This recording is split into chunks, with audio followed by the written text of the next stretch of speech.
प्रधानमंत्री जी को ये बताना पड़ेगा ना, बिहार के मुख्यमंत्री नीतीश कुमार जी को बोलना पड़ेगा ना कि आरएसएस कोटा कहाँ कहाँ है, किस किस के लिए। जो काबिल लोग होते हैं उनके लिए आरएसएस का कोटा क्यों चाहिए भाई? फिर ये तो अशोक चौधरी जी बताएं। अगर आपका दामाद इतना काबिल है, पढ़ा लिखा है, हमको कोई शक नहीं, हो सकते होंगे, तो आरएसएस कोटा क्यों चल रहा है फिर?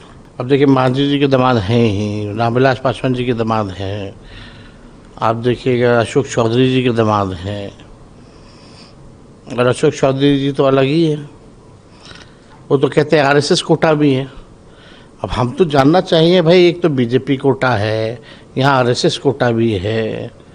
खुद तो अशोक चौधरी पे हम ज़्यादा बोलना नहीं चाहेंगे, क्या है वो बिहार की जनता असलियत उनकी जानती है, लेकिन प्रधानमंत्री जी को ये बताना पड़ेगा ना, बिहार के मुख्यमंत्री नीतीश कुमार जी को बोलना पड़ेगा ना कि आरएसएस कोटा कहाँ कहाँ है, किस किस के लिए।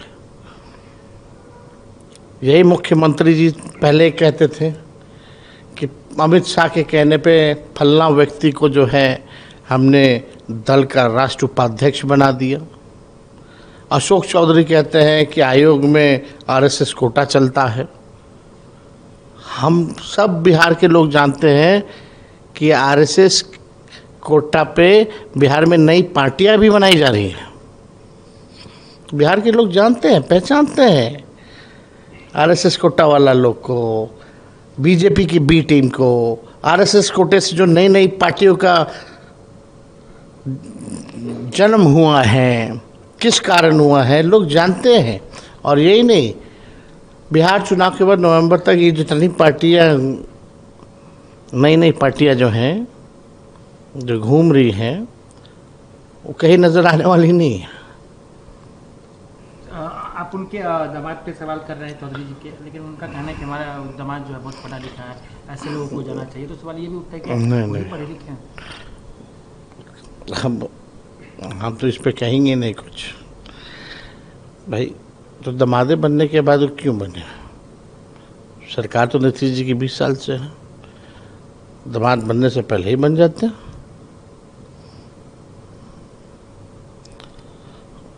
होगा ना, या दोनों बात कहते हैं, काबिल भी है और कोटा भी चलता है। जो काबिल लोग होते हैं उनके लिए आरएसएस का कोटा क्यों चाहिए भाई? फिर ये तो अशोक चौधरी जी बताएं। अगर आपका दामाद इतना काबिल है, पढ़ा लिखा है, हमको कोई शक नहीं, हो सकते होंगे, तो आरएसएस कोटा क्यों चल रहा है फिर? एलएलबी भी अगर की है तो हमको तो कभी वकालत करते हुए लोग नज़र नहीं आए। हम तो क्रिकेट खेले, फर्स्ट क्लास क्रिकेट खेले, आईपीएल तक गए, लोगों ने खेलते हुए देखा है, लोग जानते हैं। उनका कहना है कि आज जब आपके बारे में सवाल किया गया तो चौधरी का कहना है कि आरजेडी जो है पर 25 सीटों पर सिमट जाएगी। कैसे देख रहे हैं इसको? देखिए, वो बेचारे मेरी माँ की कृपा से पहली बार मंत्री बने थे, फिर कांग्रेस पार्टी में गए, कांग्रेस पार्टी में ही थे, उनके पिताजी कांग्रेस पार्टी में थे, माँ के कैबिनेट में ही माँ की कृपा से, कांग्रेस पार्टी की कृपा से वो मंत्री बने। अब जहाँ भी जाएं, कहीं भी जाएं, खुद जेडीयू कोटे से हैं, बेटी एलजेपी कोटे से हैं, दामाद आरएसएस कोटे से हैं, खुद बीजेपी के गठबंधन की सरकार में हैं। ऐसे लोगों का कोई क्रेडिबिलिटी नहीं होता। जिस थाली में खाते हैं उसी में लोग छेद करते हैं, और इसीलिए लोग नीतीश जी को अचेत अवस्था में देख करके इन लोगों को लग रहा है कि इन लोगों को ईश्वरीय वरदान मिल गया है, जितना मलाई रेवड़ी पार्टी में बांटना है बांटो, लेकिन निशांत को नहीं आने देना है। अपना बाल बच्चा सेट करेंगे अशोक चौधरी जी, एमपी बना देंगे।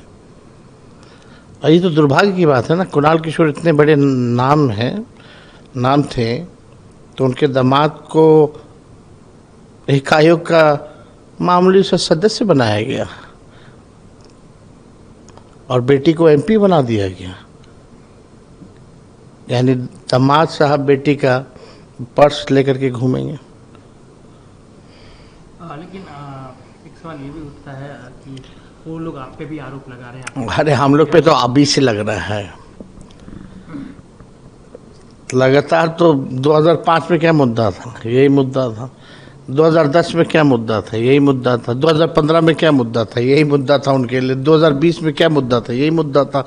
2025 में भी यही मुद्दा है। उनके पास उपलब्धि अपनी है नहीं ना सरकार की, ना भाजपा ना ही आपका बीजेपी, कोई उपलब्धि नहीं है। ना उनकी छोटी मोटी सहयोगी पार्टी तो छोड़िए, वो तो जो जितना दाना देगा उतना हमें संतुष्ट रहेगा।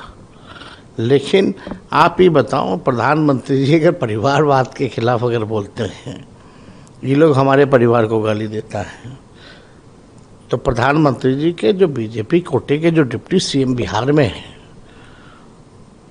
उनके पिता कौन है?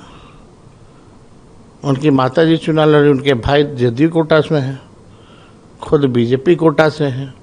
पिताजी भी हर पार्टी में रह लिए, बेटा भी हर पार्टी में रह लिया।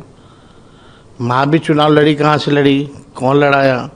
और आखिरी बार बेचारा चुनाव सम्राट जीता तो हम ही लोगों के दल से आखिरी बार चुनाव जीता। फिर चुनाव लड़ा, हारा, अब बैकडोर से डिप्टी सीएम है। तो ये तो प्रधानमंत्री जी अगर परिवारवाद के ऊपर देखते हैं तो थोड़ा चिराग पासवान जी को देख लें, जीतन राम मांझी जी को देख लें, सम्राट चौधरी को देख लें, और तीनों जमाई को माला पहना दें।